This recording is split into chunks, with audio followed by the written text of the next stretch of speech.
Hi, this is Tony Robbins. Welcome to session number 1, your hour of power. Listen, I'm very excited for what we're going to share with you because I'm going to be sharing with you today, fundamentally, what changed my life years ago and the fundamental thing I do with just about anybody.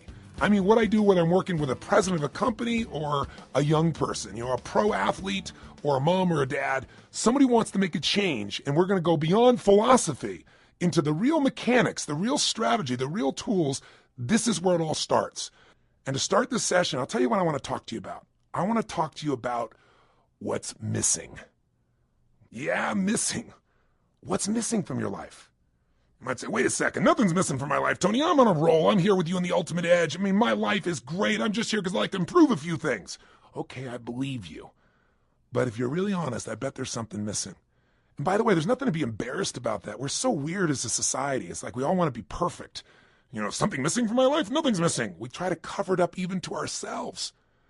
But I'll tell you how we know it. If you look around at most people's lives, there's this huge thing called stress. In fact, if you read interviews with people that do all these focus groups on politics, on business, on products, the number one emotion experienced by people in North America today, you know what it is? Anxiety. Not fear. Fear's not so bad. If you get fearful, your whole body kind of gears up and then something happens. Either you were fearful and you were right and you have to deal with the problem, or many times the situation gets resolved and you go, man, I was fearful and I didn't need to be, and the fear's gone. But anxiety is an emotion that most people carry with them every day. It's that feeling that never goes away. It never ends. It's a feeling that, man, if I don't run home and take care of all those emails and everything else, it's like it just gets piling up. It's more and more and more. It's the feeling that you never completely win, that you can't let go. Maybe that you can't even fully allow yourself to enjoy, much less just achieve and succeed. See, the goal of this first session of this hour of power is to get you not just to realize how extraordinary your life is and appreciate what you have, but also to decide on what you want and to make it happen by making the shifts inside yourself that are necessary. But to make that happen, you're going to have to recapture what's missing. Not only what you want and what you need, but if there's one thing missing from most people's life today because of the way we live and technology, it's time. I mean, think about it. Not just time, but time for yourself. Time to actually feel. Time to not just react to the constant stimulus. Time to sit down and dream or decide. This is how I want my life to be. This is what I'm committed to. This is how I'm going to live from this day forward. See, most of us are so caught up in making a living and reacting to the Crackberry or your iPhone or another set of emails or someone who's interrupting you in the middle of a conversation to take an email, on their phone, or the buzzing in your pocket, or the stimulus of 1,000 channels. All of this set of triggers, all our normal business demands we have from our families. We want to take care of our families. We want to make a difference in the world and be the strongest we could possibly be. We want to achieve and succeed and be happy. And oh yeah, by the way, we got to deal with terrorism, economies that go up and down. And wow, what happened to that stock market? What happened to that real estate market? Or man, that subprime crisis. Ooh. Or, what's happening in my business? There's all the normal stresses of the environment. And then there's how we've begun to live. And I'm here to say to you that if you will give yourself one gift, if you give yourself the gift a little bit of time to think, to feel, to be, to condition your body and mind to work together, the whole game can change. But if you don't, you can succeed like crazy. You can make it all happen and you can still feel empty. Have you been there? Where you made everybody else feel good and you were a super dad or mom or a business person and, it's all there. But you still got stress? And don't get me wrong, I'm not saying you're not going to have stress in your life, but I'm saying there needs to be some time for you. Do you agree with me on this? So if you do that, you can make this psychological shift that changes life, the mental shift, the emotional shift, and the physical shift. Because after all, what are we talking about here when we talk about an extraordinary life? Let's remind you, what creates an extraordinary life no matter what's happening in our life? It's this psychology. And by the way, are you experiencing extraordinary life? Are we living in a world of extraordinary life? Extraordinary resources, yes. But depending on where you live in the world, if you live in the Western world or, quote, the modern world, what you see mostly is stress. I actually live all over the world in 4 different countries. But my primary residence, where I'm from originally, is the U.S. And, here in America, we're 5% of the world's population. but we consume 80% of the world's cocaine. I mean, that tells you something's missing. When you got to coke yourself up, drug yourself out, hype yourself up with more caffeine, distract yourself as much as you can with your iPod, your music, anything to just change your state, it's because there's some level of fulfillment that's missing. Don't get me wrong, all those things are wonderful, but they've got to be things that we don't rely on to be alive. Would you agree? You know, kids today are 10 times heavier than they've ever been. And when I say 10 times, I'm not exaggerating by much. We have more obese people in America and frankly in the Western world than any time in human history. We're not exactly starving for food. We're starving for wisdom. We're starving for fulfillment. We're starving for the emotions that we want. And so most of us turn to drugs. And it isn't always a medical drug or even an illicit drug, but rather it's the drug of food. It's the drug of distraction. It's the drug of alcohol or cigarettes or something to be able to just kind of cope with the stress that's in our life. But that doesn't mean we have a better life. It's just a break for a moment. And then we re-enter that same world. Part of my goal here with you in the Ultimate Edge, and even in the beginning of this session, is to set up a new game for you that you design, that you can win, and that you can condition into your system so that when things get crazy, bam, you can go there. And it doesn't require you to go to some external stimulus to feel that aliveness or to feel fulfilled or to feel at peace or to feel your center. So my goal is to get you to develop a couple of simple habits, to make a few simple decisions, to take a couple of actions that will begin to create a momentum for your life that will take you to the point where you will stand tall and say, I love my life. This is what I've always dreamed about. I am not willing to settle for less than I can be or share or create or give in my lifetime. And I want to take advantage of this incredible time to be alive, and I want to enjoy it to its fullest, and I want to make sure I contribute in a unique way. And 500 channels of television with nothing on but infomercials, and 8 million different forms of computers and music and email and instant messages and beepers and cell phones and remote access to the internet, none of that's going to transform your life. Your life is going to change if you do nothing because life is changing so rapidly around you. Your body's going to change whether you want it to or not as time goes by. Your relationships are going to change. People are going to die. People are going to pass on. People are going to change their beliefs and values. Everything in your life is going to change. You don't have to work at change. Change is automatic. Progress is not. To get the edge, you have to decide that you're going to make progress in your life. You're going to have to decide that you're not going to be one of those people just drawn by the river, and you also can't get off the river and just sit on the side because life keeps moving. You got to step in the river and you got to direct your course by knowing what you want for your life. Now, why don't most people do this? Because most of us are so stressed, we never take time for the thing that's really missing, time for ourselves. I mean, what's really missing is we don't ever contribute to ourselves. We're so busy taking care of our children and worrying about our spouses and our friends and making sure at work we're accomplishing the tasks on time. And the last person who gets taken care of is us. And we live in a society that's supposed to be so selfish, so many people talk about, but the truth of the matter is most of us are working so hard to make sure everybody else is happy that we aren't happy within ourselves. And so I want to talk to you about what's missing. Time for you. I mean, when do we really stop and feel? I mean, really feel, remember who we are and what we're about and what we want from our lives. Most of us never find that time.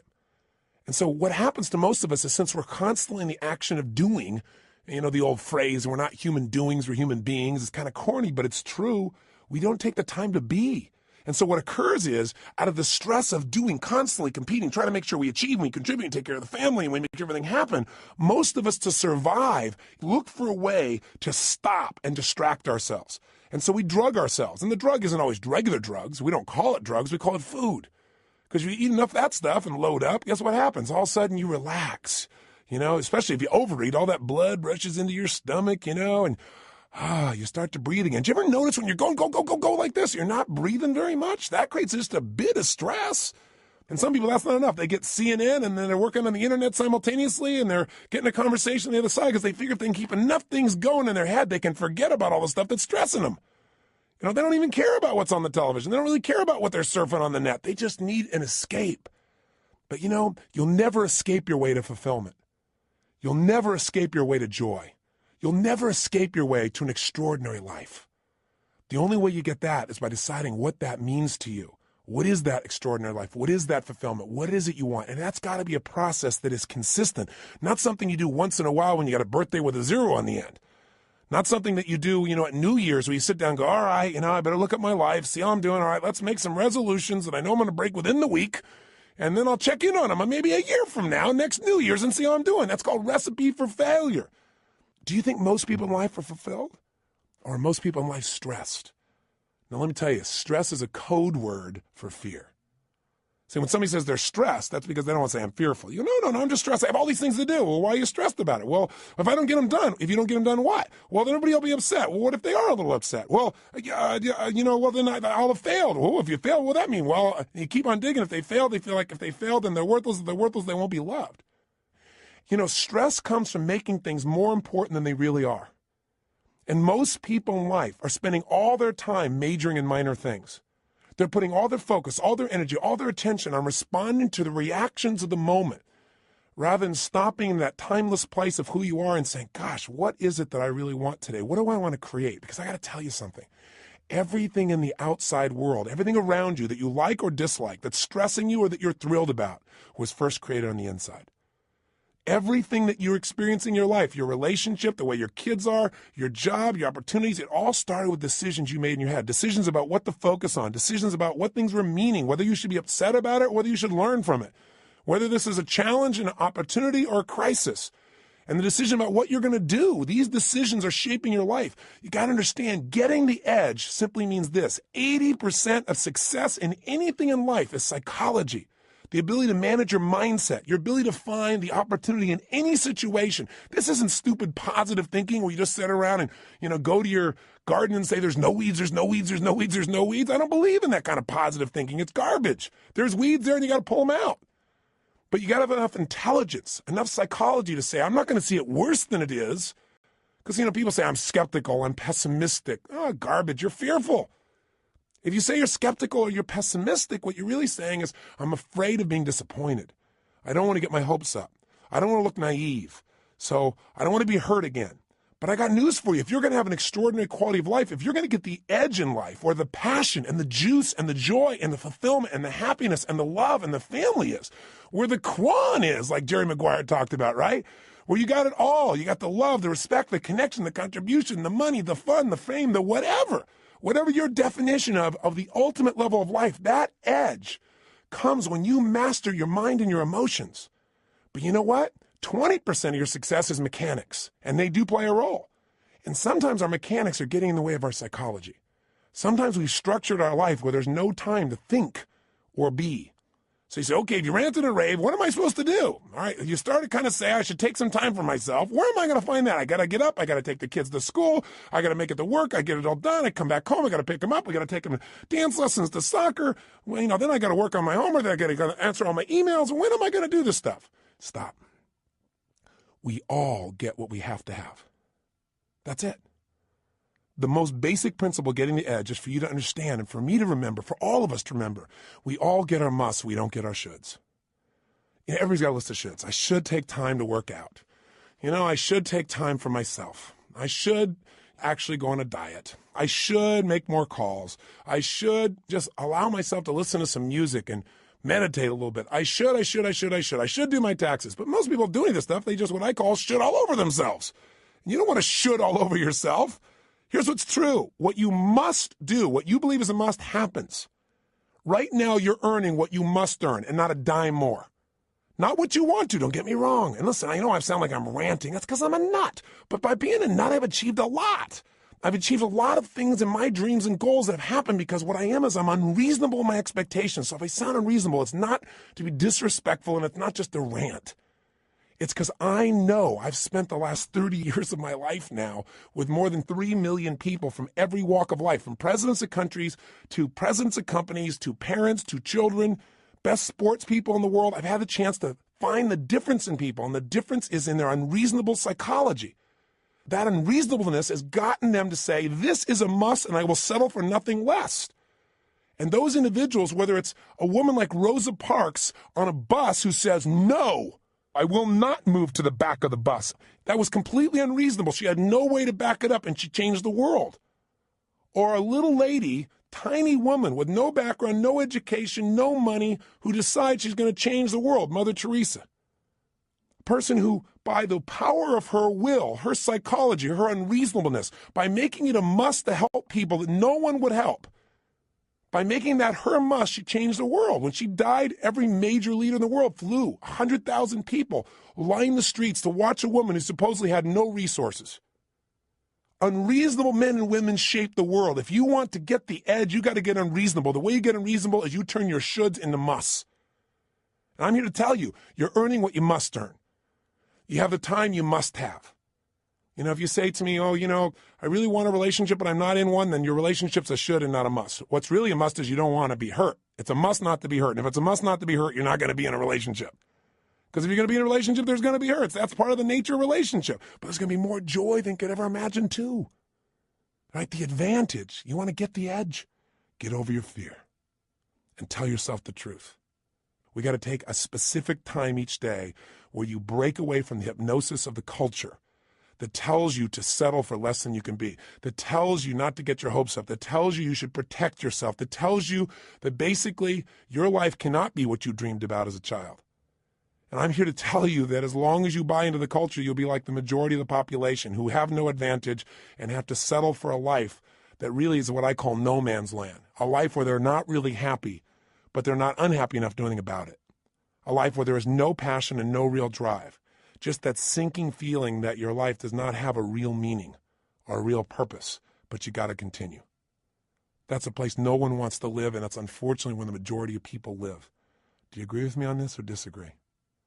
If you disagree, I'm respectful of that. But if you want more, and if you believe that that's possible, and you're the kind of person that won't settle, then this is the first session in you reclaiming your power. It's the first session in you putting your foot down and saying, I will not be denied. It's the first session in you saying, my body, my mind, my emotions, my relationships, my finances, my career, they're not going to be perfect, but they're going to be extraordinary. And it won't be overnight. But what will change overnight is my expectations of myself. Not my expectations will suddenly be perfect without any work. This is not a little cajoling session to say, I'm going to pump myself up. I'm going to be Stuart Smalley and say, I'm good enough, I'm strong enough, I'm kind enough, and by golly, people like me. No! Some people don't like you. Some people are going to fight to try and keep you from achieving. Some people are going to tell you you're wasting your time. And some people are going to try and trip you up are people that you love. And it's not because they don't love you or they're trying to hurt you. It's they don't want to be left behind. Or they don't want, your success to make them feel inferior, like you're achieving, or even if you're not succeeding, even if you're striving, and they're not, there's contrast in that. That's part of life. You don't have to think anything else is to be dumb, and you're not dumb, or you would have turned this tape off a long time ago. So give this thing to somebody I don't like. This guy's crazy. I am a little crazy, but you got to be a little crazy. You got to be a little different. You got to be a little weird in your expectations of the rest of society, because if you agree with everybody else, you're in trouble. Somebody told me a long time ago, find out where the masses are going, go the opposite direction. Your chances are better. You don't want to be part of the hypnosis of a culture that settles. Not if you want the advantage in life, not if you want the edge. And again, the edge is living life on your terms. It doesn't mean the edge over something or someone else. It means living at the level of life where life is fully worth living, where that meaning is there. So how do we do this? What do we need to do today to start this process? Well, the first thing we've got to do is understand what creates that extraordinary life. And we've already identified it. An extraordinary life does not come from more money, because lots of people have lots of money and they're still miserable. They're unhappy. They're unhealthy. Their relationships are weak. And there are people who have no money whatsoever who are totally happy and fulfilled. It's not coming from having a great relationship. That doesn't give you extraordinary quality of life. How many people have an incredible person who loves them totally, but they don't feel loved? Or they feel loved by them, but they still feel like their life is meaningless or worthless because they haven't achieved enough. They haven't done enough. Their body's not strong enough. Their kids haven't accomplished enough.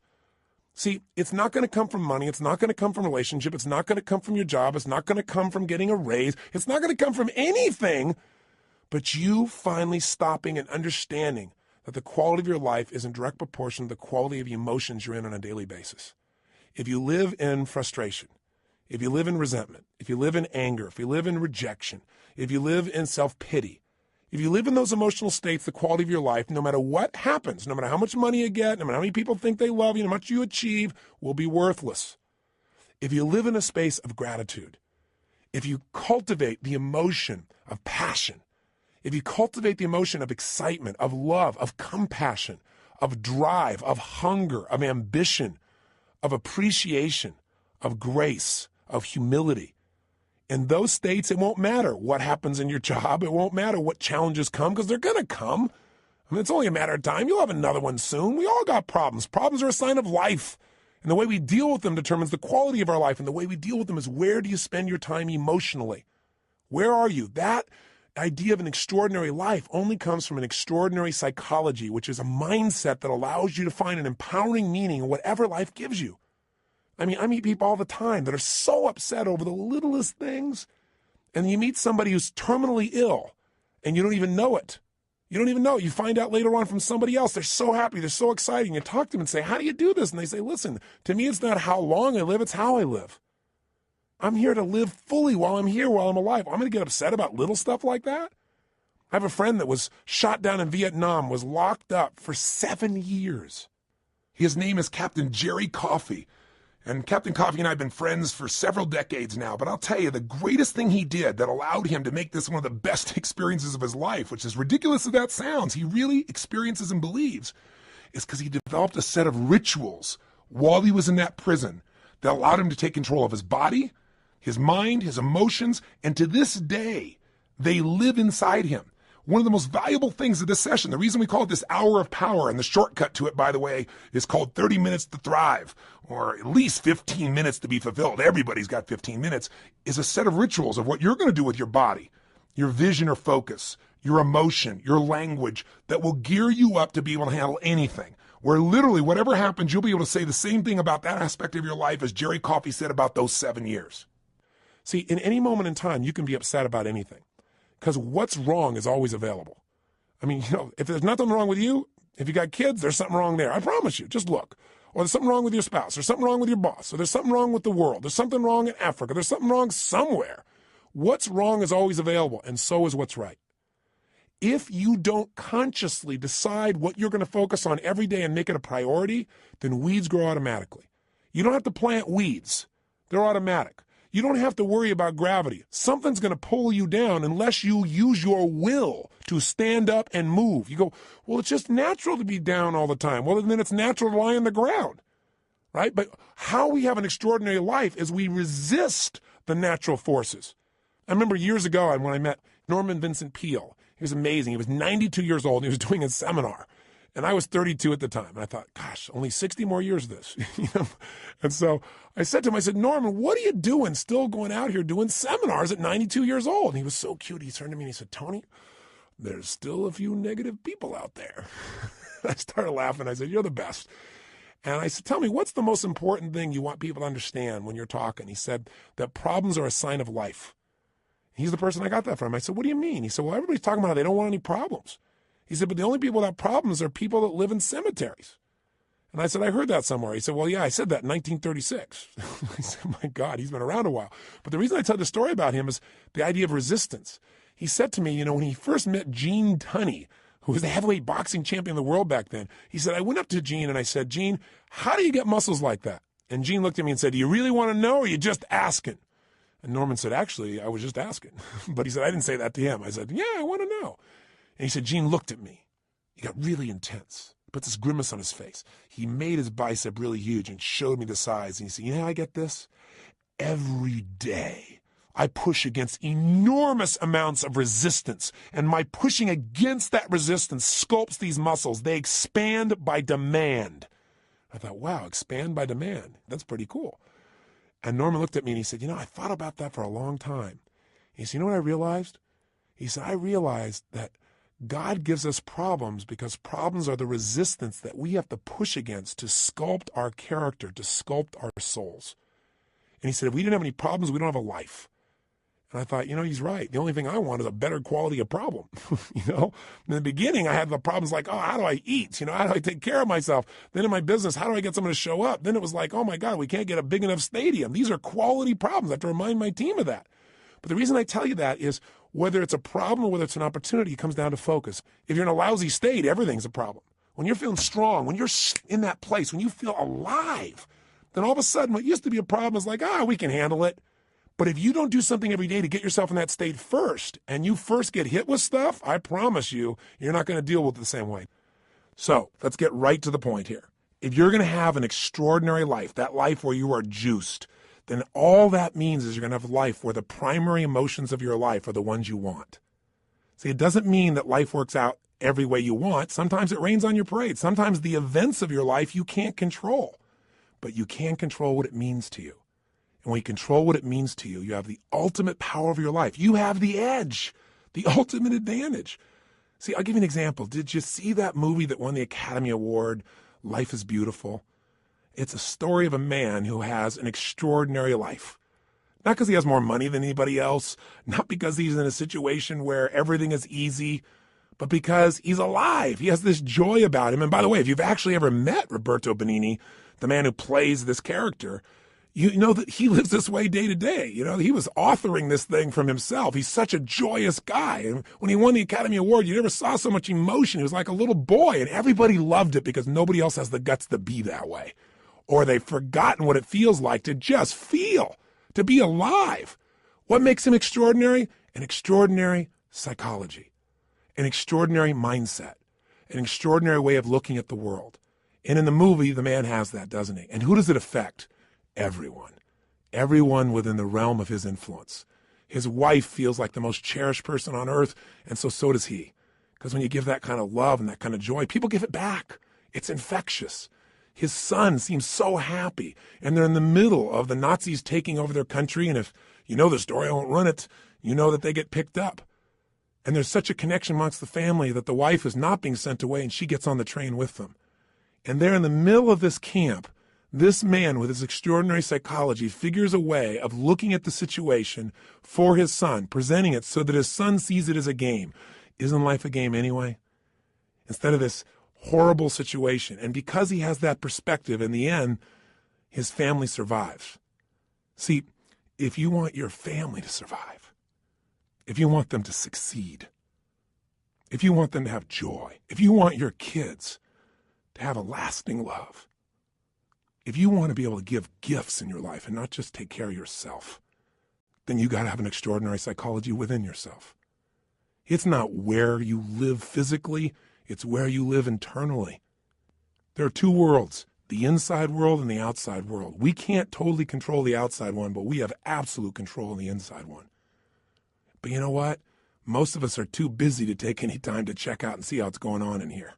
Or we just accept it as this is the status quo. This is who I am. This is my life. Or I'll get to it later. Mañana. I got to handle this first. Something else that's not so important. I want to invite you, my friend, to take the time to say, I'm going to have every day an hour of power. Every day I'm going to have at least 30 minutes to thrive, or 15 minutes to be fulfilled, for God's sakes, where I'm going to take those 15 minutes and I'm going to focus on everything I'm grateful for. I mean, if we're going to have a life, we got to have time. And the time has to have some specific things we do, and one of those is gratitude. If you want to know what's the quality of your life, how much time do you spend in gratitude? How much time are you grateful and appreciative to the point that emotion wells up in you? I'm feeling it now. I'm so grateful to God. I'm so grateful to have the privilege to serve you right now. So if you can get to that state, everything changes. I'll give you an example. If you think about being fearful, when you're fearful, you're not grateful. And everybody's got fears. Fear they're not enough, fear that it won't work out, fear they won't be loved. Everybody's got that at some level unconsciously. We're human. So you can put the fear aside when you're grateful. I don't just mean intellectually, yeah, I'm grateful for this, I'm grateful for that. I mean stopping, thinking, seeing, and feeling. So I'm going to walk you through a system that includes gratitude. Every day of our life, we got to have a vision. Every day of our life, we got to have something that excites us. When people tell me, oh, I'm bored, I'm tired, that thing is boring. No, you're boring because you don't have something that excites you in your life. You haven't come up with a vision. You haven't come something to move towards. We all need something that's going to make us use more of who we are, our courage, our passion, our joy, face our fears, build our emotional muscles. But you don't build emotional muscles when you do the same thing day after day after day. What you get is a life that's unfulfilling. So we've got to have a vision. So every day I'm going to take you through a simple process that'll get you to expand your vision so you have a compelling future. That thing that makes you want to get up early. There's a reason. You got to have a reason.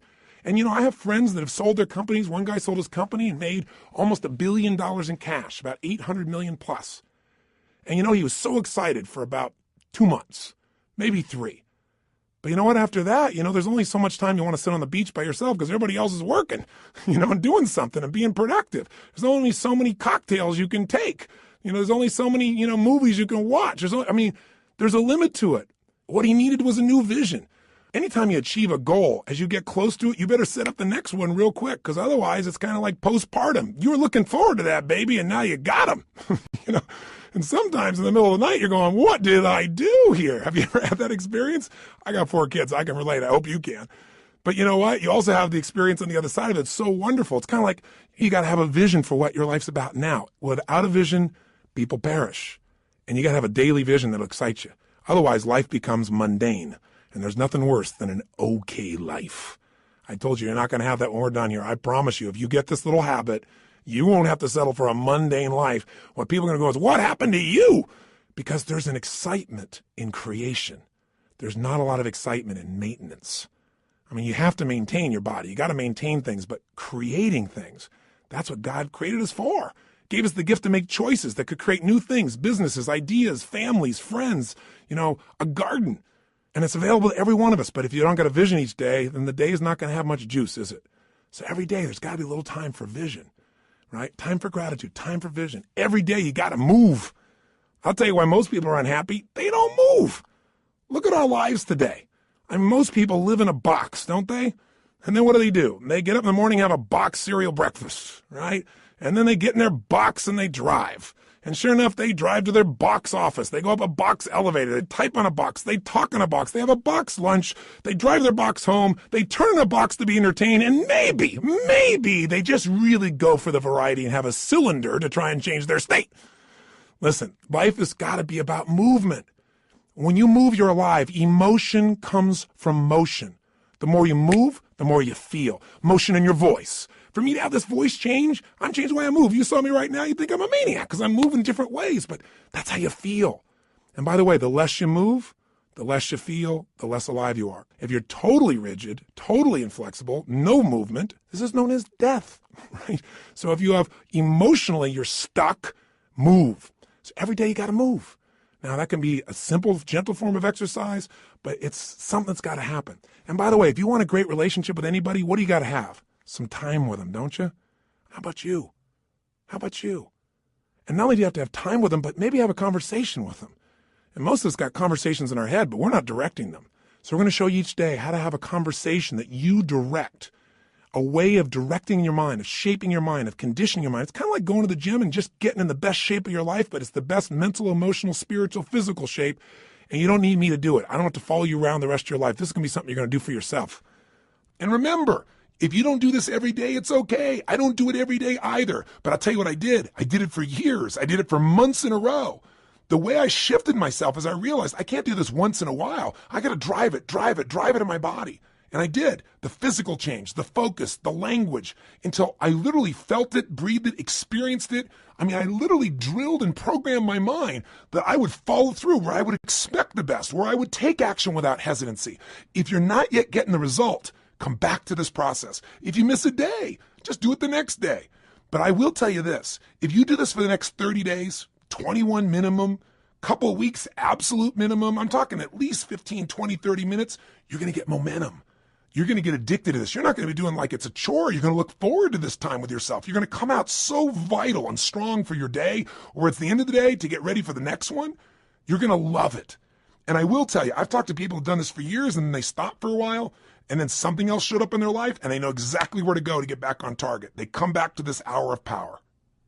And you don't have to do the full hour. Just do 15 minutes to be fulfilled. Do 7, 8, or 9 minutes where you move your body. You get focused on what you're grateful about. You focus on what you really want. You do some incantations and you'll be rocking and rolling. And if you do that, you'll get momentum. Pretty soon you go, oh, let me do at least 15 minutes. Oh, man, this is feeling good. Let me go for a half hour. Don't you deserve at least 30 minutes out of your day? Out of 24 hours? An hour out of 24 hours to have the power and the juice and the excitement and the strength be activated in you? Listen, all this stuff's in you. But if we don't focus, if we don't activate it, we're not going to have the power and fulfillment we deserve. But if you do, I'm telling you, life, whatever you've dreamed about creating or shaping or experiencing, it'll be our cartoon compared to the experience you'll actually have of your life or what you'll really create. I know this not only from my own experience, but from millions of other people who do it. This has got to become your baby, your time. Take it, use it, live it. By the way, this is a process you're going to do for yourself. I'll be here for you on this audio program, this Ultimate Edge, but you don't need me. This becomes a ritual you can do on your own. You ever want to kick in the butt or you want some guidance, come back here and I'll be here for you. But this is something you can do for the rest of your life. It's not creating any dependency. This is your life. This is your process, and it'll be your reward. So, how does it work? Well, let's do this first. It's time for you to make some discoveries. So I'm going to ask you, just take a moment. And if you have our journal there, you can do it in a journal. You can do it on a piece of paper. You don't make it rules-driven. Just do it. Don't just do it in your head. I want you to write down all the emotions you experience in an average week. And on one side, write all the good ones. The other side, all the bad ones. Now, when I say bad ones, there really are no bad emotions, but the ones that are painful and you don't like. So all I want you to do is write them down. And when you write them down, try not to edit them. Don't try and say, well, just do it this way. If you experience this emotion on a consistent basis, doesn't mean every day, but at least once a week, write it down. The ones you consistently feel, not the one once in a while you feel this feeling, because what this is going to tell us is where you're really living right now. This doesn't tell me your income. I don't care. But I care about what you're passionate about. I care about what hurts you. I care about what you love. I care about what moves you. And you do too. And you don't even have to tell me the what's. Let's just figure out the feelings first. So please take a moment right now, because now we're going to begin to stop talking and we're going to start the process of doing. First step here is let's figure out where you are. Write down now, on one side, all the emotions you consistently feel in a week that are positive. On the other side, all negative. So stop the tape right now, or if it's a CD, just pause it and get yourself to this right now. Go ahead. Are you still listening? I'm not going to continue until you do this. Come on here. You got to get there right. Don't just listen. Okay, if you're in your car and you say you can't do it, then turn off the CD or tape, stop it, pause it, and do it in your head at least. Or pull the car over. You're worth figuring out where you are. Cars are going to go by. You're going to drive the rest of your life. You're still going to get there. It'll take 3 minutes. Come on, be one of the few who do. Pull over. That's it. Pull over right now. Sit down and write this out just for a second. I promise you it'll be worth it. Go ahead and do it. Do it right now. So now you have some emotions that you really want. How do you create them? And you have some emotions you don't want. How do you get rid of them? What if I told you you literally could change how you feel in an instant? Well, you know this is true from your past experience at times, right? There are times where you're totally upset and then something got your attention and now you're laughing. You know, people can be literally at a funeral and they're in a terrible place and all of a sudden something cracks them up. I mean, it's pretty rare, but it has happened. People can be in a place where they're in the worst situation and somehow they find all their determination. How to do that specifically is what I want to show you real quickly now. And I'm going to give you a quick overview of it, but I'll give it to you in 3 parts. 3 things you need to feel anything. These are the reasons why you feel anything. In other words, if you feel sad or upset or frustrated or depressed, there's only 3 reasons. And if you change any one of these 3, you're going to change how you feel. And if you change all 3, you'll change how you feel completely. If you're feeling happy, if you're feeling excited, if you're feeling euphoric, if you're on a roll and you want to know why you feel that way, yeah, maybe great things are happening in your life, but there's a reason why you feel that way in this moment. Sometimes you have great things happen in your life and you still don't feel great. So how do you do that? There's 3 reasons. 3 things have to be in place for you to feel great. I call these 3 reasons the triad because there are 3 patterns that if you do these 3 patterns in your body in a certain way, you'll get a certain result, and it's like a recipe. You do one recipe, you get one result. You do another one, you get a different result. You get one kind of cake or another. So let's give you an example. I have an initial seminar, an immersion, where in one weekend, people get massive momentum to change their life. It's called Unleash the Power Within. It's a chance in a weekend to really step up and say, I'm going to transform it. I don't care if it's my body, my emotions, a fear, my job. It's time to do it. And we put people in an environment for 3 days of total immersion that is a blast, and people come out transformed. That process, though, very often, one of the first things I'll do is I'll ask people, what do you really want? I'll take people in the audience. We got 1,500, 2,000 people in that type of program usually, and they'll say, oh, well, I want to make, $1 million. I want to make $1 billion. I want to help my kids get through school. I want to have more confidence. I want to lose 57 pounds. I say, okay, great. Why do you want these things? If you lost the 57 pounds, if you made the $1 billion, what are you going to get? And sooner or later they'd say, well, if I change the world, it'll make a difference. And I'll say, yeah, but what will that give you? And eventually say, well, it'll make me feel good, like my life had meaning. Or they'll say, if I lost 47 pounds, I'd feel more sexy, or I'd feel more energetic. Or they'd say, if I made this money, I'd feel freedom or power or secure. Whatever it is you want, you only want it because you think it's going to give you a feeling. And the truth of the matter is you can have that feeling right now if you just change these 3 patterns I'm going to tell you about. So the first pattern that determines how you feel is not the event, but what you do with your body in this moment. Right now, you're feeling, whatever you're feeling right now as you're listening to me, is related first to how you're using your body. If you're slumped over, if you've not been using it, if you're tired, you probably feel different than if you're listening to me walking right now as an example. Now, I'll give you a more specific example. If I were to tell you that there was a depressed person behind curtain number 1 over here, and for a $100,000 donation to your favorite charity, if you could describe them physically without seeing them, I bet you could do it, couldn't you? What's their posture like? You know, say it or think it at least. You can say it. No one's going to hear it. You're probably in the car. You're walking. People talk on phones all the time. They don't know what's going on. Speak to me. Seriously, what's their body like? First, their posture's probably what? Slumped. Where are their eyes? Down. Where's their head? Down. What's their breathing like? Full or shallow? Of course it's shallow. Their facial expression, up and tight or slack? You know it's slack. Now, how come you know all these things without me telling you? Because you've practiced this stuff before, haven't you? We all have if we've ever experienced this. Now, if you do this with your body, I don't care who we are. If you do these things to your body, you're going to feel lousy. You're going to feel depressed. Now, if you change the way you use your body, if you put your shoulders back, if you breathe, if you use your voice in a different way, if you move or gesture at a different tempo, it's hard to feel depressed in that way. In fact, there was a research study that was done early in my career that was done at UC Berkeley. And they did something that sounded insane. Traditionally, if somebody's depressed, if they go to a traditional psychiatric approach, today we live with a philosophy that depression is merely a Prozac deficiency. You know, that we live in this world today that if things aren't working out, let's not resolve what's going on inside you. Let's just drug you. It's called better living through chemistry. Yeah, just drug you and keep on going. We do the same thing with kids today. We got this attention deficit disorder. They've now upgraded it to ADHD, attention deficit hyperactive disorder. This couldn't be the fact that kids are overstimulated, don't get enough focus or attention, and don't know how to use their energy in a world where things are going so slow when they're learning in school compared to how they are on the internet or on MTV or anything else. It must be that we should drug them into submission so they get as slow as us and we're comfortable. It's an interesting way that we look at life today. The truth of the matter is these kids are using their bodies in ways that aren't acceptable, but they're not being directed. We go for the quick hit. We want the instant solution, even if it isn't the long-term solution that makes us more healthy. You can get a solution, but it may not be sustainable in a healthful way. The bottom line is, in that approach, we usually drug people. So at UC Berkeley, they tried something different. No drugs. Did something you're going to think sounds so stupid. Here's all they did. They came up with a simple approach. They took people that were clinically depressed. This means you achieved high levels of depression. You've got certification now. You are clinically depressed. You are an achiever at the depression level. This means you practice this pattern on a regular basis. And they took them, and by the way, I know I'm sounding obnoxious right now. I'm not trying to make depression sound like these people are terrible, because I felt it in my life a long time ago too, but I don't go there anymore because I know exactly what creates it. And I want to break the pattern of us thinking we're not in control. So please understand where I'm really coming from. But the point is, here's what they did. They had people come for 4 weeks, stand in front of this mirror that has 3 parts to it, and do one silly thing. Grin from ear to ear. And they had to make them smile for no good reason for 20 minutes. Now, when they're doing this, they had a grin so big that they created crow's feet on the side of the eyes. You know, that little set of lines you're smiling so big? Now, interesting, they keep their shoulders back while they're doing this and breathe fully. You go, dumb idea. But what happened? Not a single person was able to remain depressed, including a woman who claimed that she was depressed even while she slept, which is one heck of an accomplishment. And you know what's interesting? At the end of these 20 days, many of them had no need for medication anymore, and that's all they changed. Only one part of what we call their triad. Just the physical part. That's how powerful it is.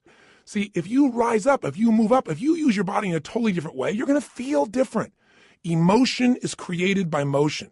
See, we have 80 muscles in our face. How many of them are you using consciously? Are you doing anything different with your body so you can feel different? Or do you do the same things so you feel the same things? You look at your list you have written down there. That list represents a few patterns that you do in your body on a regular basis and you don't even think about it. And whenever you do it, you're going to feel it. Some make you feel good when you do that. Some make you feel bad.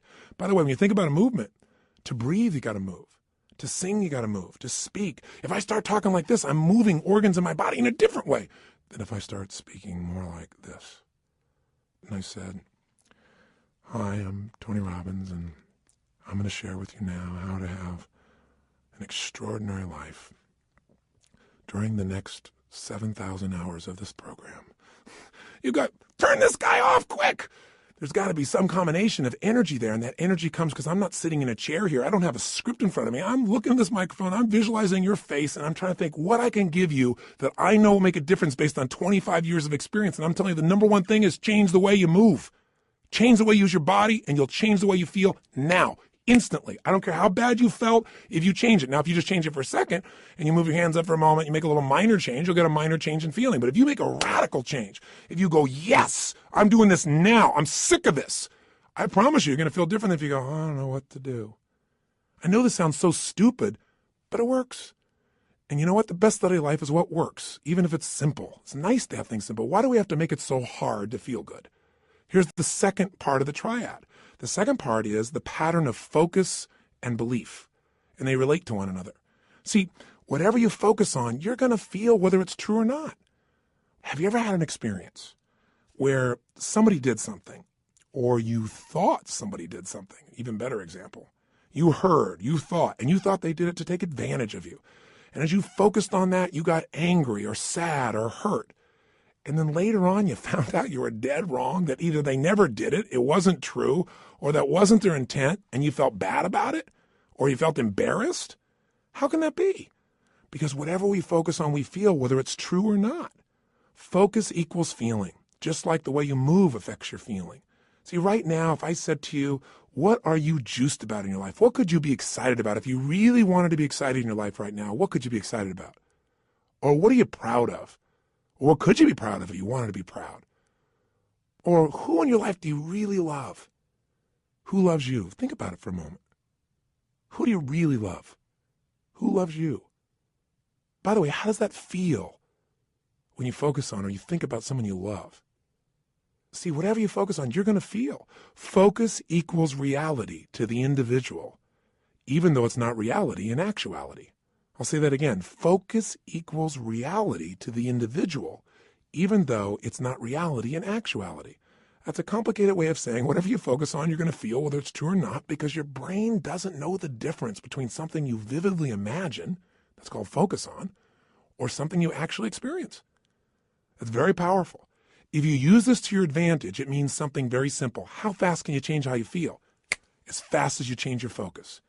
As fast as you change the way you move.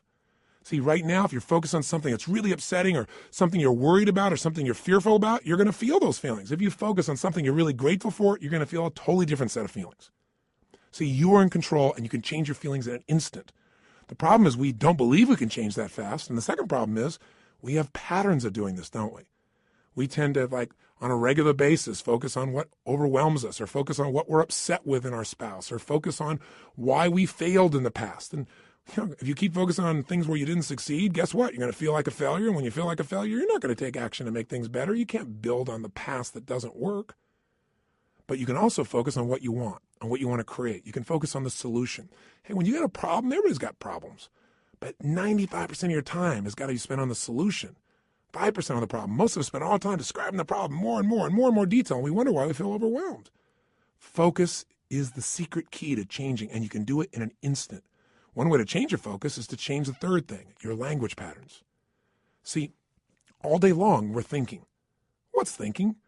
All day long, you're asking and answering questions with yourself. Should I do this? What does this mean? Why is this? Where is this going on? That's what initiates thinking, is a question. You know what the problem is? We have patterns of questions we ask that don't serve us. Some of us ask questions like, how come this always happens to me? Well, it doesn't always happen to you. But if you ask a lousy question like that on a regular basis, your brain goes, because you're an idiot. How come I can never lose weight? Well, you can lose weight, but ask a lousy question, ask and you shall what? You receive. How come I can never lose weight? Your brain says, because you're a pig. Come up with a better question, for God's sake. See, questions direct us. Questions are a form of language. And if you want to change your life, one of the things I have people discover is what questions you're asking. And also, what phrases do you say a lot?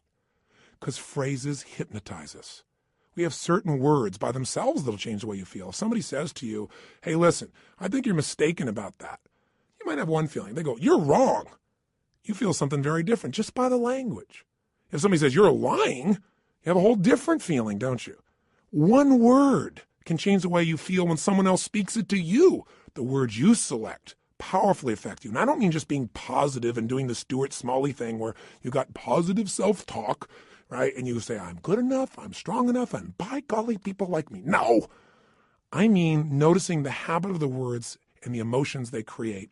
And then third part of language is the phrases that you say with such emotional intensity that you start to believe them. We call those incantations. An incantation is like, if you remember studying mythology, a sorcerer would tell a prince over and over again a phrase over and over again with such intensity that he'd be hypnotized and he'd think that he was a frog. And so, of course, he was a frog. That's what he experienced. We experience whatever we focus on. We feel whatever we picture. We feel whatever we say to ourselves. We feel whatever we do with our bodies. Those are the three patterns. If you change those three patterns, any one of the three, you're going to change how you feel. If you change all three, you're going to radically change how you feel. If you change the pattern of how you use your body, if you change the pattern of what you focus on daily, which, by the way, I'm going to show you a technique for doing today that could change your life. Very simple. If you change the pattern of what you say to yourself with the emotional intensity you say it, you're going to change the pattern of how you feel.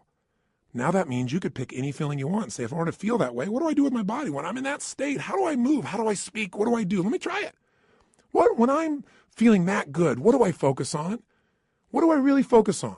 And by the way, what does it mean to me when I focus on it? Because you can focus on something and one person looks at it and says, because that happened, that's why I can never be close to another man or woman in my life. That's why I can never trust again. And somebody else had the same experience. And they go, because that happened, you know what? I've learned so much about myself. And because that happened, I appreciate the person I'm with now so much. You can't have a foreground without a background, right? That's the secret to life. We have absolute choice. We have absolute control about how we feel, and whatever feelings we put in our lives on a regular basis will determine the quality of our lives. So you can have frustration, anger, upset, overwhelm, insecurity. You can be fearful. You can live in a state of guilt, worry, whatever, or you can live in a place called passion, joy, thankfulness, gratefulness, connection, love, wonder. And if you create those emotions on a regular basis, are you going to have a different life? You bet you are. Okay, so how do we take these three understandings and make it so we don't have to think about it, but we actually, on a regular basis, condition ourselves to have the great emotions we want and get rid of the emotions you don't want? Well, first step is awareness. See, next time you start to feel like, I'm so frustrated, I'm so angry about this, notice what you're doing with your cheeks. What are you doing with your mouth? What happened to your breathing just now to do that? What's happening to your eyebrows? Are you tightening your fingers in your hands? Because we all have very specific things we do to get into our version of anger or frustration or tired or overwhelmed. Does that make sense? Just notice what's happening in your body. Say, okay, I'm not breathing. That's a clue. Let me start with a little change there. My mouth is so tight, I can't even talk. That might be a clue why you're a little uptight. So loosen your jaw. Second thing, okay, what am I focusing on? I'm focusing on how, this isn't working. Now, to help you understand the belief part, ask yourself, in order to feel this way, what would I have to believe? In order to be frustrated, what would I have to believe? I have to believe that it should be better than it is, and it's not, and it's not working. Well, maybe it isn't working, but is that going to help you to focus on it isn't working? Let's focus on what we can do. Or if you say, I feel like it's hopeless because in order to feel hopeless, I have to believe that there's nothing I can do. Is that really true? Is there's nothing you can do? Or are you just caught up in a state? Are you just caught up in a pattern? See, if you ask yourself, what do I have to believe to feel this way? It'll help you to break that part of the triad because you'll start to say, yeah, that isn't really even true. All right, so that'll help you there. Third part of awareness is to say, okay, what am I saying to myself? Why do they do this? How come they always do these things? Why don't they ever listen? Well, I'm asking a lot of lousy questions because they may listen sometimes, but I'm saying they don't. I'm saying it with total intensity. Of course I'm going to feel bad. Let me change what I'm saying. Let me change what I'm asking. How can I turn this around? What do I need to focus on to make this work? What's the truth here? Maybe I can't control it all, but I can control what it means to me. What does this really mean? If you just have that awareness and you break your pattern, you can get out of a negative emotion in a moment. Then you can say, well, how do I want to feel? To feel like that, what would I have to focus on right now? What would I have to believe? I have to believe, I can turn anything around. I may not like it, but I can make it happen. It's just another challenge that God's given me to sculpt my soul. Throw it at me. That's what this is about. Now, here's what you can do that'll make this part of your life. You make it a simple ritual. When you use the word ritual, some people think of something religious or something, hocus pocus. Rituals, a simple word for rituals would be habits.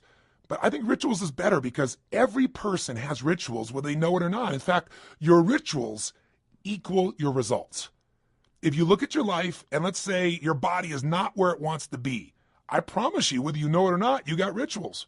What do? You start your day the same way each day. I'm sure you start your day by first going on a wrong walk or exercise approach. You eat really consciously. That's why you're overweight, right? Wrong. You may be starting off at Starbucks, and then you're going for that muffin, and then you're rushing off and not really taking care of yourself, and so your body never gets the right start. And what do you end up doing when you get to the office? You have a set of rituals. Whenever people are failing, they have rituals that cause them to fail to achieve what they want. Listen, if you come home and the first thing you do when you go home is you go straight into turning on your email, and flip it on, or you flip on the news in the background, and you do all these different things. If the first thing you don't do, people have rituals in their relationships. What's yours? What's the first thing you do consistently each day when you go home? I know every day's different, but there's some overall patterns, aren't there? I mean, people who have a great relationship have a very different ritual than people that don't. There may be people that love each other, but there's no passion because what's the first thing they do? Their ritual is come home, hey, honey, a little kiss on the cheek, and then boom, go straight and turn on the email. Or boom, go and turn on the news or something in the background. Or say, I got to go take a break right now. They don't connect. They don't have some ritualistic way to connect that produces energy and excitement or playfulness or fun. You meet a couple that are really in love, they have fun things. The first thing I do, and I'm not saying we're the ideal, but this is the weird thing we do. I come home, the first thing happens, the door closed, I go, Lucy, because I remember as a kid watching Lucy and Arnaz, and sure enough, I love Lucy. My wife is a crazy mofo. My wife is a crazy nut, right? That's why we're made for each other. And it creates a different tone and different energy. And then oftentimes we do different things, but all of a sudden I'll say, where are you? And she'll hide. Or she'll come running at me, we haven't seen each other for years, playfully, we hug and twirl. We do this stuff all the time. I'm making this up. People go to my personal assistant very often, and the most common question she gets, she tells Sage and I is, I've seen them in the seminars, I've seen this environment. They're not like that really all the time, are they? That's how bad our society's become, because most people's rituals do not produce playfulness. They don't produce passion. They don't produce sensuality or teasing or flirting. It happens with somebody at work, but maybe not with the person you're in love with at home. See, rituals shape your life. So what this is about is discovering a set of rituals that'll make you stronger for every area of your life. But I want this also to become kind of a trigger for you to say, okay, if I'm not thrilled with a certain part of my life, what's my ritual in that area of my life? What are my financial rituals? Is it avoidance? Do I really get focused on it? Do I pay attention to it? Because if it's not working, you got the wrong ritual. Find someone who's succeeding and find out what they do differently and do that, and your life will change. That's the essence that we're starting with. So we're going to give you a simple, fundamental ritual we call the hour of power, or 30 minutes to thrive, because everybody's got 30 minutes, or at least 15 minutes to be fulfilled. So what does it look like? Here's what it is simply. At the end of the session, there's another CD you can actually take with you on a walk. You can go and make this process happen, and I'll guide you through it in case you forget how this works, but it's pretty simple. It has 3 parts. Here's what you're going to do. The first step is that you want to make sure that the moment you wake up in the morning, there's no hesitancy to get up. So you start to train your body, which is training your mind. Remember, your body and mind are linked. Whatever you do with your body, it's going to affect your mind. You want to train your body to jump out of bed immediately with energy, without hesitancy, and to start moving. Because remember, emotion comes from motion. We've got to move. Now, ideally, you would exercise in the morning. There's a lot of reasons to do that because of all the times. And by the way, I'm a night person, so I understand if you go morning, I ain't jumping out of bed in the morning. I turn on around midnight or 1 in the morning, and sometimes I don't go to bed to 4 or 5. So what I'm talking about, you can adapt, but just hear me out. The ideal time to work out is in the morning, because if you exercise in the morning, you turn on your metabolism and you have it for the whole day. If you don't exercise, you get no metabolism and you just keep gaining fat and your body loses its strength and you lose muscle every single year, especially as you age. But if you can train yourself to do that in the morning as the first thing, even if you have to get up earlier, or go to bed slightly earlier, or just take 1 hour less sleep, or 30 minutes less sleep, or 15 minutes less sleep, if you can do that in the morning, you turn on the metabolism, but you also turn on your emotions. Movement and breath are the first phase. So what you're going to do, have your shoes beside your bed, and if you've got somebody to do this with, it's even better. If you got your lover and the first thing you do is get up in the morning and you can spend time walking with them, that's great. But you get up and you physically move. You go for a walk. Anywhere. You get outside. You get out of the house. You move immediately. Now, walking doesn't sound very dynamic, and you may want to run, but you walk first to start warming up your body, warming up your metabolism. And as you're walking, there's a pattern of breathing that when you do it, it will stimulate your body to cleanse itself, and it'll start to move everything you need. And the ratio of breath is you're inhaling 4 breaths in a row, so it's, and then you're exhaling 4 in a row. As you're doing this, you're actually going to be tapping fingers. You'll be doing this same pattern again and again.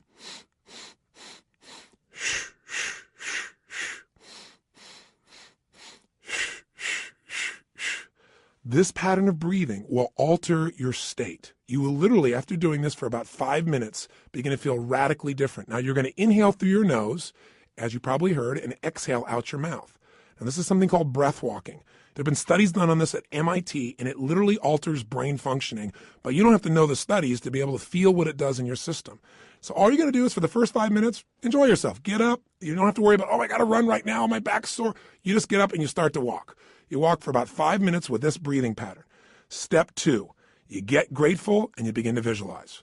So in phase 2, what you're going to do now is you're going to cultivate the emotion of gratitude. What you're going to do very simply is, remember I said fear disappears when you're grateful. The minute you're grateful, you're rich. When you have everything in your life to be grateful for and you don't feel that emotion, you got nothing. You're poor. So this has to be a daily emotion. It's like the antidote to all the stress, the antidote to all the frustration.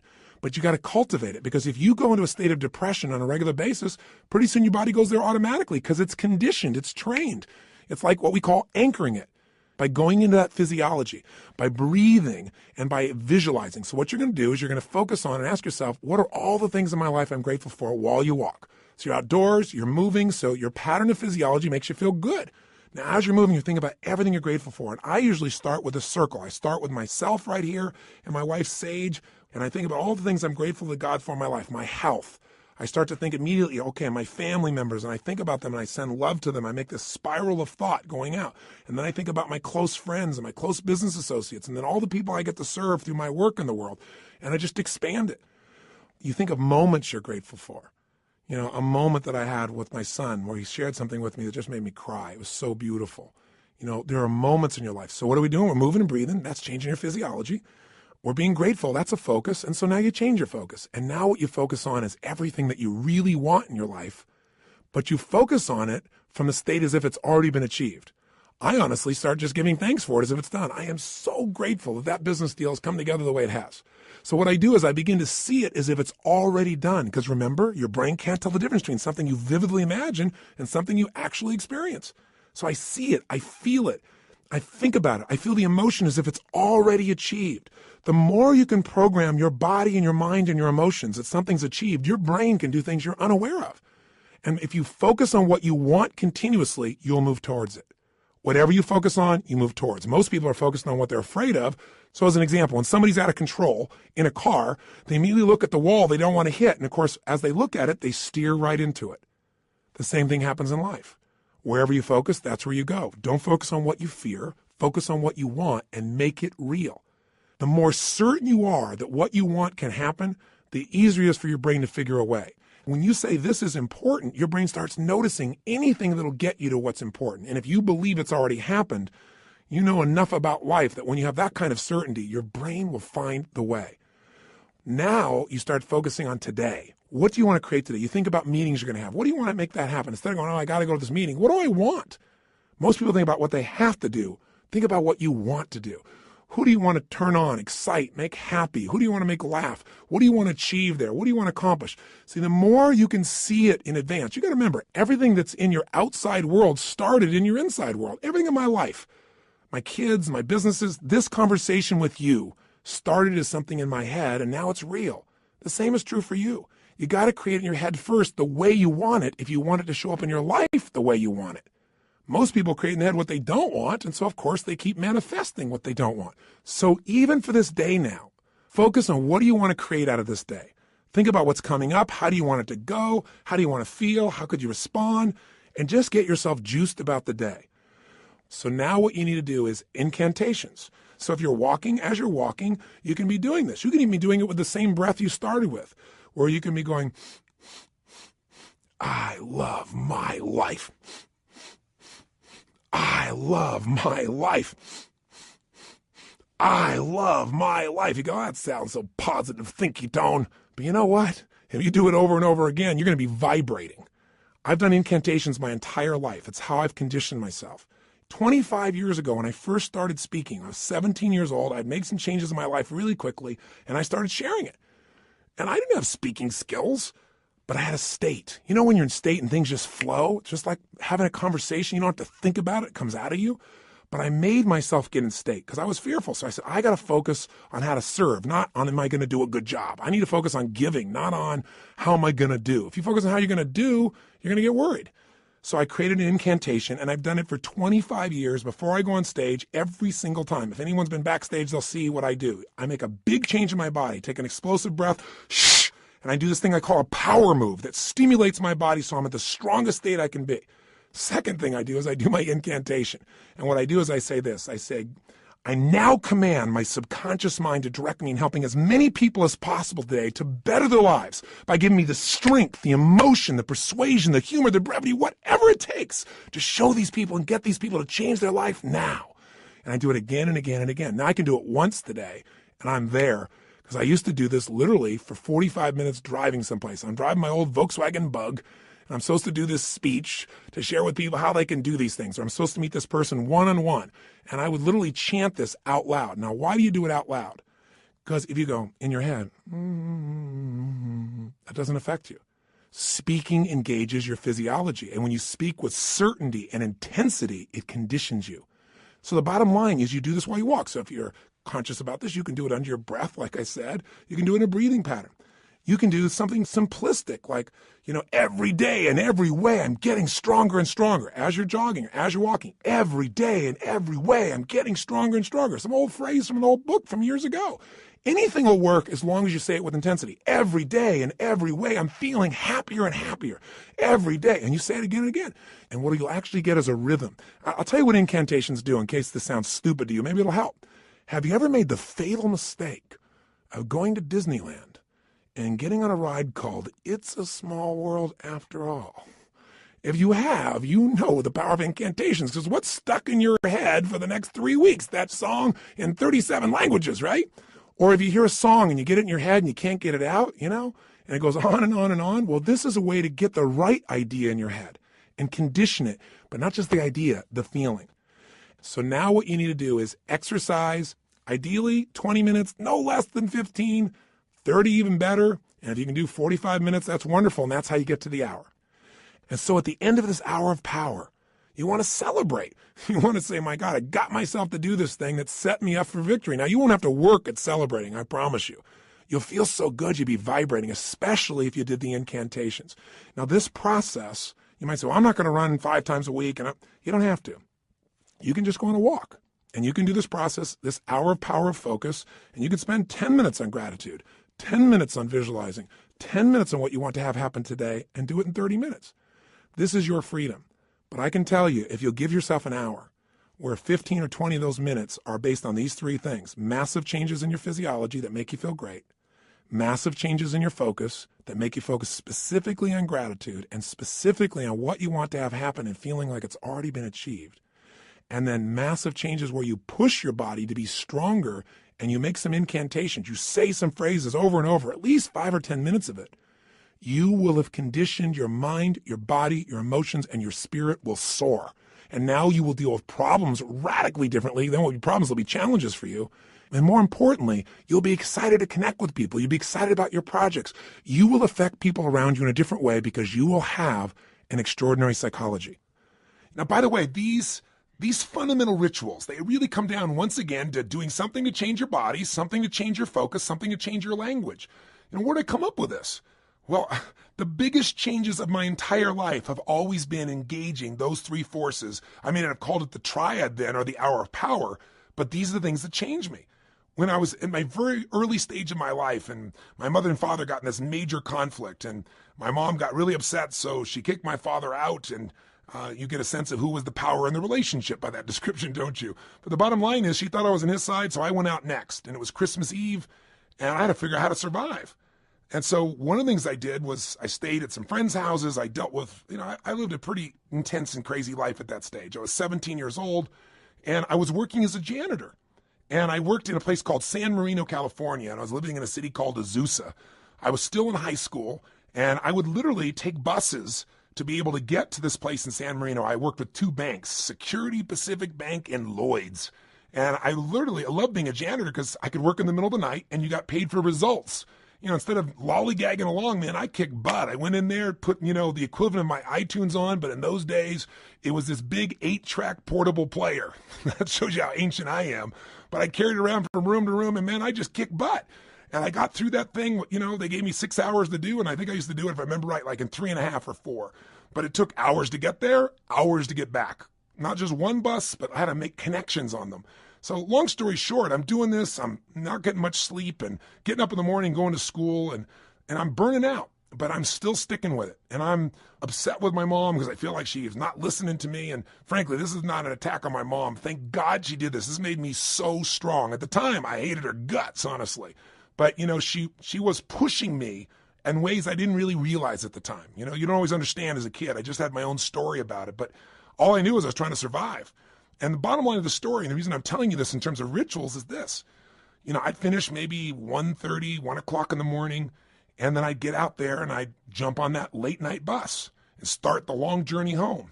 Well, interestingly enough, on this night, I get out there. I'm waiting for the bus, and I'm going, I know I didn't miss it. And I kept my eye out on it because, I couldn't afford to miss the bus. It's the only bus till morning or, I don't know when, hours and hours later. I never discovered that, but I knew I had to be on that bus. And nothing came. An hour went by and nothing came. An hour and a half went by. Now I don't know the real time. I can't remember honestly, but somewhere around 2:30, 3 in the morning, and I'm freaking out. And so sure enough, guess what? Somebody comes by and goes, "Hey kid, what are you doing?" And I said, "What are you talking about?" This man, he said, "The buses aren't coming," because I was sitting on the bench. He said, "There's a bus strike." So what do you do? I didn't have any friends with cars. I couldn't, quote, call home and get a lift. So I finally thought, I got to get home. And I started walking. I thought, at this pace of walking, I am never going to get there. So inside of me, something just snapped. Something got mad. Something got intense. And what I started to do is started to jog. I thought, I can't jog all this way home. And then something inside of me went, you're going to find the way.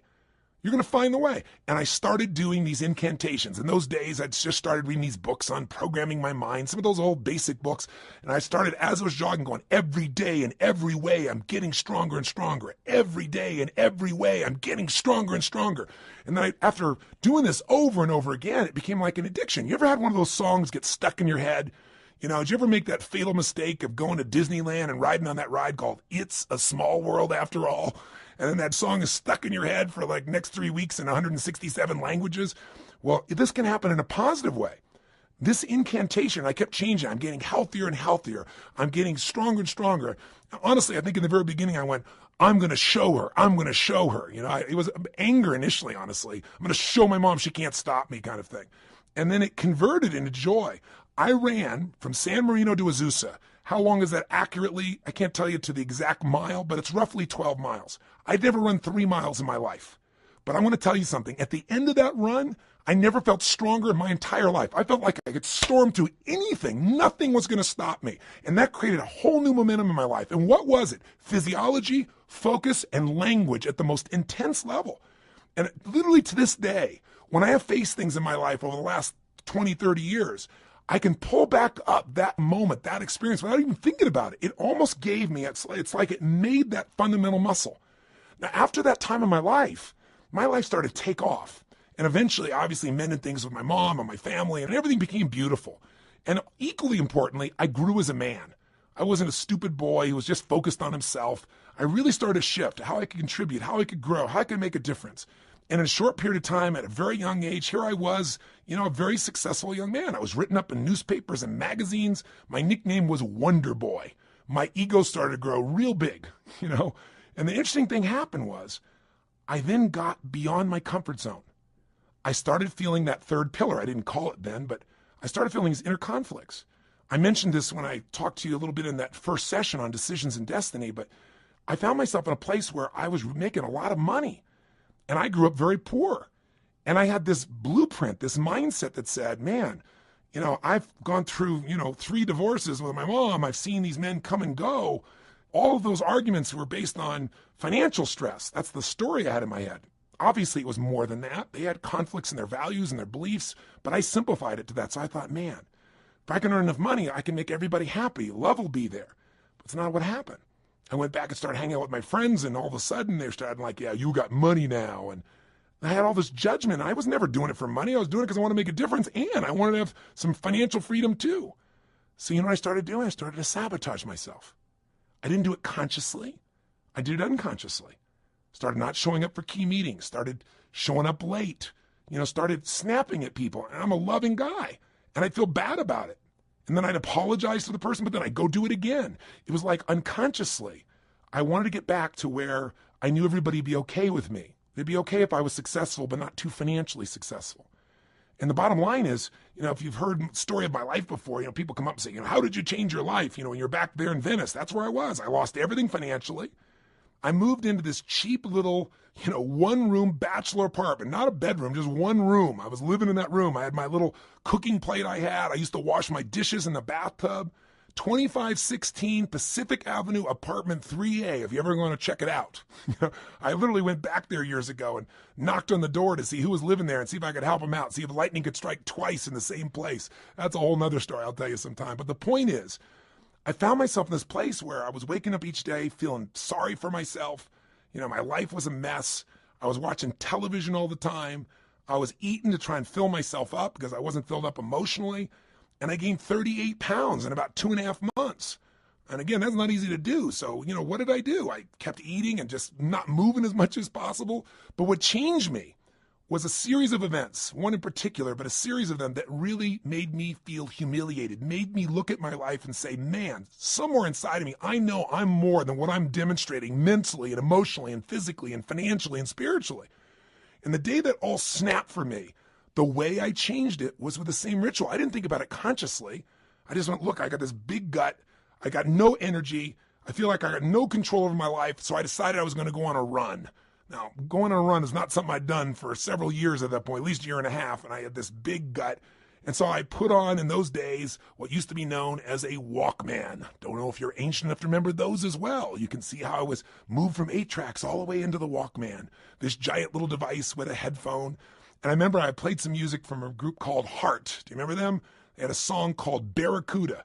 And I got on that beach and I ran as hard as I could humanly run until I felt like I was going to spit up blood, and I kept on doing it. I didn't know what I was doing at the time, but you know what I was doing. I was making a big change in my physiology. And I used the music to put myself in a peak state of focus. And when I was done, I took out this journal. I wrote a line down the middle of the page. And on one side, I wrote everything I was committed to having in my life. Everything. And the other side, I wrote everything I'm committed to not having in my life, which is most of how I was living. The relationship I was in, the way I was living physically, the way I was financially. I didn't even know how I was going to change, but I had an absolute vision for what I wanted. I was in a peak state physically, and I started doing incantations. I started doing these. I started going, God's wealth is circulating in my life. His wealth flows to me in avalanches of abundance. All my needs, desires, and goals are met instantaneously by infinite intelligence, for I am one with God, and God is everything. I remember it so vividly. I'm not looking at some script right now. I remember it vividly because I did it day after day after day. And I didn't just say these over and over again. I visualized God's wealth is circulating in my life, and I see the wealth of God coming to me in the form of love and joy and connection and making a difference. His wealth flows to me in avalanches of abundance. And I'd imagine avalanches of joy, of happiness, of impact, of money, of love, of fun, everything. I'd image it. I'd feel it in my body as it was happening. God's wealth is circulating in my life. His wealth flows to me in avalanches of abundance. All my needs, desires, and goals are met instantaneously by infinite intelligence. And I would say it with that intensity and see it. For I'm one with God, and God is everything. Over and over and over and over again, till I would wake up thinking these thoughts. God's wealth is circulating my life. I would feel this connection to God. I'd feel this connection to nature. I'd feel this sense of abundance. And sure enough, whatever you focus on, where focus goes, energy flows. I started looking for answers. What did I do? An hour of power. And I continue to do this today. Anytime I want to strengthen myself, and sometimes I'm not even trying to strengthen, I just want to get in the state of momentum, I go and do my hour of power. And I do it different ways, but it always includes a change in the physiology, my focus, my language, my sense of vision and gratitude. And I can do it different times and create all kinds of variety and use music and elements, but it never leaves me. And by the way, I promised to tell you exactly what Pat Riley did. I said, how did Pat, when he lost the second game of the NBA championship, 2 in a row, And he's looking at his players and he sees that they don't believe they can turn this around. And all the media is saying only 2 teams in history have ever been able to come back from 0-2 and win the championship. And you don't have a historic team here. It's not like you have the greatest players in the world on your team. He's hearing all this. How do you find a way to find that internal certainty that could get him to not only believe, but do what's necessary to maximize his ability as a coach? How do you find enough certainty that he could transfer that to his team? He did his own version of Hour of Power, does it to this day. Pat's way of doing it is he gets a little walk going, and then he does these yoga-like postures that cause him to make this radical change in the way that he's sitting, moving, breathing, and focusing. And then he starts to get visions. He starts to meditate, and he gets a vision for what he's really after, not what he's afraid of, what he wants. He asks quality questions that give him quality answers. And then, of course, he has his incantations for himself and for his team. They have a theme that they repeat again and again and again until it literally gets in their nervous system. One of Pat's most fundamental belief systems that he uses as an incantation with his teams as long as he was a coach was simply this: we are the best conditioned, strongest, toughest, most disliked team in the league. Because he wanted to be so strong that they could face anything. And all these guys get that in their body day after day after day. But it was in one of these sessions that he got the insight to say, we are winning. He got the vision. We're going to win 12 days from today.